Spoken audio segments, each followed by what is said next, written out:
মহান স্বাধীনতা দিবস উপলক্ষে রাজারবাগ পুলিশ লাইন্সে পুলিশ স্মৃতিসৌধে শহীদ পুলিশ সদস্যদের প্রতি শ্রদ্ধা জানিয়েছেন স্বরাষ্ট্র উপদেষ্টা জাহাঙ্গীর আলম চৌধুরী। আরও শ্রদ্ধা জানান পুলিশের মহাপরিদর্শক বাহারুল আলম। সকাল ৮টায় পুলিশ স্মৃতিসৌধে ফুল দিয়ে শ্রদ্ধা জানান স্বরাষ্ট্র উপদেষ্টা। এ সময় প্রধান উপদেষ্টার বিশেষ সহকারী খোদাবক্স চৌধুরী এবং পুলিশের কর্মকর্তারা ফুলেল শ্রদ্ধা জানান। এর আগে ডিএমপির একটি দল মুক্তিযুদ্ধের শহীদদের প্রতি শ্রদ্ধা জানিয়ে গার্ড অব অনার প্রদান করে।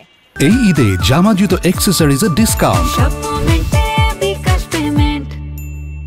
বিউগলে বেজে ওঠে করুণ সুর।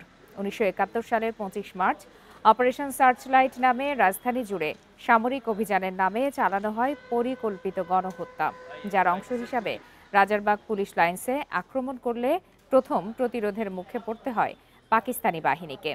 সেই প্রতিরোধে রাজারবাগে অকাতরে জীবন দেন বীর পুলিশ সদস্যরা।